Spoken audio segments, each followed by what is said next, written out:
Hello बच्चों, चलिए प्रश्न को देखते हैं। प्रश्न है हमारे पास अनुक्रम 0.15 comma 0.015 comma 0.0015 dash dash dash के 20 पदों का योगफल हमें ज्ञात करना है। प्रश्न के हमारे पास चार विकल्प है ए बी सी डी, जिनमें से हमें एक सही विकल्प का चयन करना है। चलिए सर्वप्रथम हम प्रश्न के लिए मुख्य अवधारणा लिखते हैं। मुख्य अवधारणा मुख्य अवधारणा में हम गुणोत्तर श्रेणी के n पदों के योग का सूत्र का अध्ययन करेंगे। गुणोत्तर श्रेणी के n पदों का योग। तो गुणोत्तर श्रेणी के n पदों के हमारे पास सूत्र होता है, यदि गुणोत्तर श्रेणी का प्रथम पद यदि हमारे पास गुणोत्तर श्रेणी का प्रथम पद a एवं गुणोत्तर श्रेणी का प्रथम पद a एवं सार्व अनुपात r है, तो यदि गुणोत्तर श्रेणी के प्रथम पद a तथा सार्व अनुपात r है, तो गुणोत्तर श्रेणी के n पदों के योग को यदि हम Sn द्वारा प्रदर्शित करें तो इसका मान बराबर हमारे पास होता है a की घात r a गुणा r की घात n माइनस 1 बटा r माइनस 1, जहां r क्या है, 1 से बड़ा होना चाहिए। यदि r का मान अर्थात सार्व अनुपात 1 से छोटा होगा तो हमारे पास सूत्र हो जाएगा a गुणा 1 माइनस r की घात n बटा 1 माइनस r। यदि r का मान यदि 1 से छोटा है तो हम निम्न सूत्र की सहायता से हल करेंगे। यदि r का मान 1 और 1 से बड़ा हो, सार्वनुपात 1 नहीं होना चाहिए।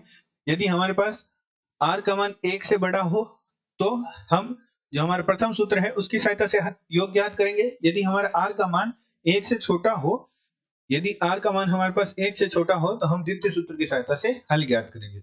अतः प्रश्नानुसार प्रश्न में हमारे पास श्रेणी दे रखी है जो कि कुछ इस प्रकार है, जिसका हमें योग ज्ञात करना है।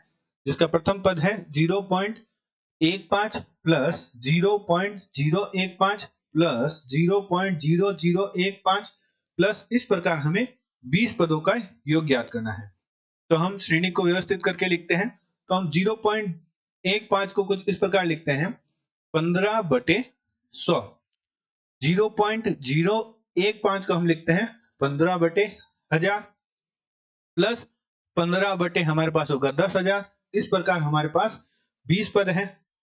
20 पदों का योग हमें ज्ञात करना है। तो हमारा जो 15 है वह उभयनिष्ठ आ रहा है, तो 15 को बाहर निकाल लेते हैं। तो हमारा अंदर बचेगा 1/100 plus 1/1000 plus 1/10,000 plus dash dash dash. हमें 20 पदों का योग ज्ञात करना है। तो हमारी जो श्रेणी बन गई वह हमारी क्या बन गई, एक गुणोत्तर श्रेणी बन गई, जिसमें हमारा प्रथम पद क्या है, प्रथम पद हमारे पास है 1/100।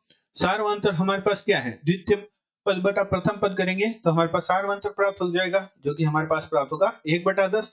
तो हम चूंकि हमारे r का मान है वह 1 से छोटा है, अतः हम जो हमारा द्वितीय सूत्र है गुणोत्तर श्रेणी में n पदों के योग ज्ञात करने का, उसकी सहायता से हल करते हैं। जो कि हमारे पास सूत्र क्या होता है, चलिए सूत्र को भी लिख लेते हैं। तो हमारे पास सूत्र होता है Sn बराबर होता है a गुणा 1 माइनस r की घात n बटा 1 माइनस r, जहां n का मान क्या है, n का मान हमारे पास हो जाएगा 20 पदों का योग ज्ञात करना है तो n का मान 20 हो जाएगा। तो निम्न सूत्र की सहायता से हल करते हैं। तो 15 की गुणा में हमारे पास सूत्र लगाएंगे, a का मान हमारे पास है 1/100 गुणा में 1 माइनस r हमारे पास है 1/10 की घात हमारे पास हो जाएगी 20, और हमारे पास हर में आ जाएगा 1 माइनस 1/10। तो व्यवस्थित करके हल करते हैं। तो 1/10 को हम कुछ इस प्रकार लिखते हैं। हमारे पास 15 की गुणा में हमारे पास आ जाएगा 1/100 है यहाँ, और अंदर हमारे पास गुणा में है 1 माइनस 1/10, जिसे हम लिख लेते हैं 0.1 की घात 20, और बटा में हमारे पास है 1 माइनस 1/10। तो हम लघुत्तम ले लेंगे तो 10 माइनस 1 9/10 हो जाएगा। तो 10 को ऊपर भेज देंगे तो हमारे पास 9 और 10 ऊपर चला जाएगा, तो यहाँ 0 से 0 कट जाएगा। तो जो 9 है इसे हम 15 से काट देते हैं, तो 9 को 3 बार 5 और ये 3 बार कटेगा, और ये 5 इससे 2 बार कट जाएगा, तो ये 3 और 2 की गुणा हो जाएगी। तो हमारे पास आ जाएगा 1/6 गुणा में हमारे पास आएगा 1 माइनस 0.1 की घात 20। तो हमारे पास जो श्रेणी दे रखी थी उसके 20 पदों का योग प्राप्त हुआ 1/6 माइनस 1 माइनस 0.1 की घात 20। तो चलिए प्रश्न के विकल्प देखते हैं। हमारे पास प्रश्न के विकल्प में ए विकल्प है, वह हमारे प्रश्न का सही उत्तर है। आशा करते हैं आपको प्रश्न का समझ आया होगा। धन्यवाद।